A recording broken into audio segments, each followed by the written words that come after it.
Since his accident, James had been in the works for just over a month, but he hadn't been bored, mainly because he hadn't been alone. Over that month, James had watched the workmen finish building a new engine. His name was Eric, and he was to look after the Kirk Ronan branch line. "Did you have a good test run, Eric?" James asked. "I think so," Eric replied. "The inspector in my cab said it went well." "I'm glad to hear it," said a familiar voice. Both engines looked down to see the Fat Controller standing in front of them. He turned to James first. "James, I understand you're having a final test run later this afternoon." "That's right, sir," James replied. He was looking forward to getting back to the main line. "Then I'll need you back in the sheds this evening." The Fat Controller then turned to Eric. "My chief mechanical engineer tells me you're ready to go too." "That's right, sir," Eric said. "Your branch line has only been completed as far as Rolf's Castle, but we've been running passenger services over it for the last week. I'd like you to take over." "Yes, sir," Eric replied, with a confidence he didn't really feel. He had never really handled trains before, and hoped he would get a chance to have some practice. "Do you mean I'll be handling actual passengers, sir?" "Don't worry, Toby will be there until the end of the week. He'll be able to teach you everything you need to know about handling trains." "Thank you, sir," Eric replied, and he chuffed out of the works.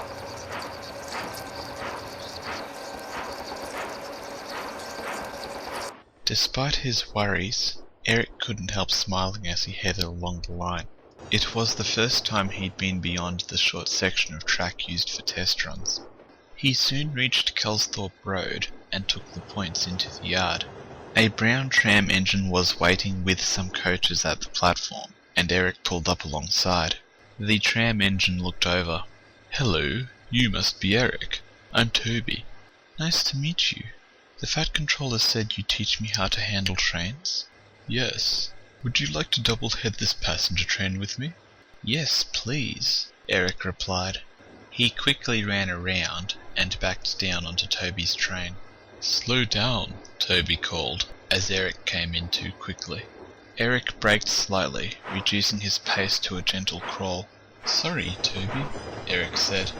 "It's all right. Just remember to be gentle when you're handling passengers. You'll also have to whistle before we leave."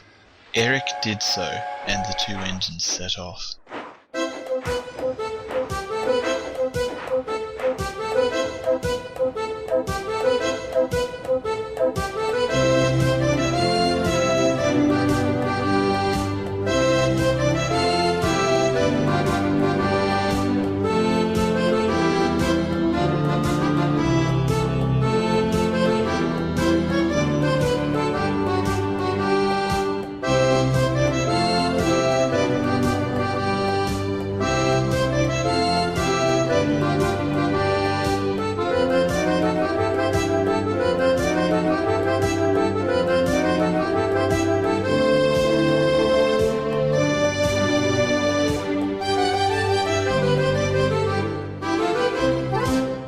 They made good time, and soon reached the small town of Rolf's Castle. While the passengers were disembarking, Eric spotted some workmen and trucks parked further down the line. Just beyond the trucks, the rails went from clean and new to old and rusty. "Are those the old tracks?" Eric asked. "Yes. We'd end up on the ground if we tried to go along those," Toby replied. Inexperienced he may have been, but Eric knew that was no place for an engine. "We'll need to head back up the line. There will be a turntable at Kirk Ronan once the reconstruction's finished, but for now we're just going to have to run in reverse." "Okay," Eric replied. With that, the two engines set off back down the line.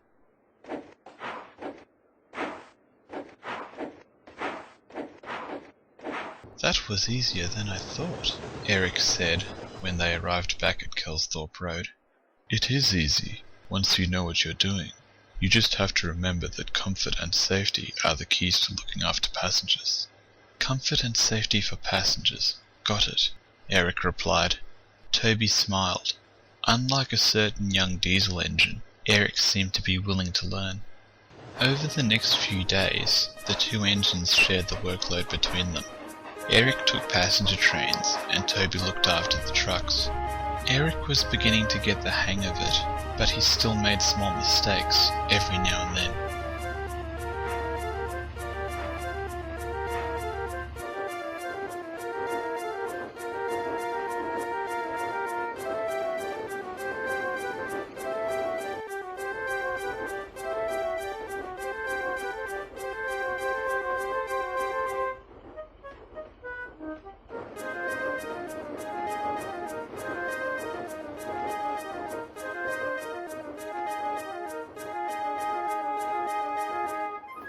One evening, 3 nights after Eric had arrived, the two engines were in the shed at Kelsthorpe Road. "You've been doing well on those passenger trains, Eric," Toby said. Eric glanced down. "Really? I mean, I keep making all these mistakes." "That's nothing to stress about, Eric. It's part of learning." "I see," Eric replied.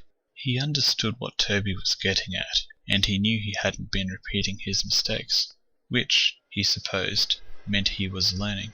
"You know, I think you're ready to start taking trucks," Toby said, breaking through Eric's train of thought.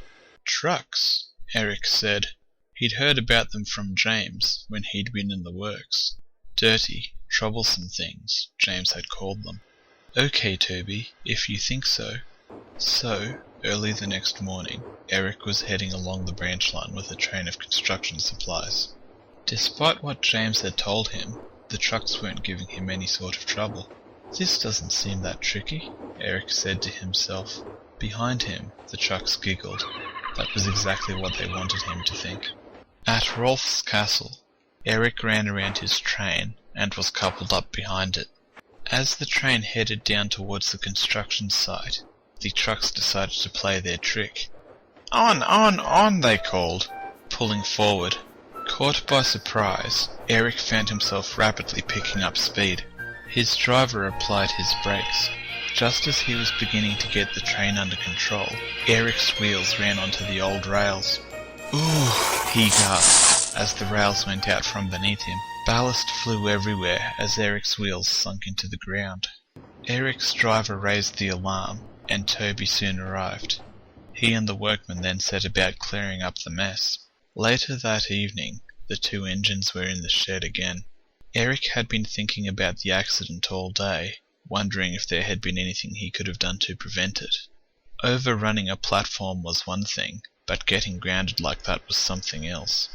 "Toby, do trucks play tricks on you?" Eric asked. Toby immediately realized why the young engine was asking. "They do. In fact, a similar accident happened to me once. I ended up suspended over a raging river, with only the rails holding me up." Eric smiled. Hearing Toby's anecdote made him feel a little bit better about that morning. Toby glanced over. "Accidents will happen, Eric. What makes a really useful engine is learning from them, rather than dwelling on them." "I understand," Eric replied thoughtfully. The next morning, it was time for Toby to return to the Farquhar branch. "Thank you for all you've done," Eric said. "You're welcome," Toby replied. "I can tell you're going to be a really useful engine. I'll see you around." "I guess I will," Eric replied. With that, Toby departed. As he chuffed off, he couldn't help feeling that the Kirk Ronan branch was in good buffers. Eric was eager to learn, and Toby was sure he would turn out to be a very useful engine indeed.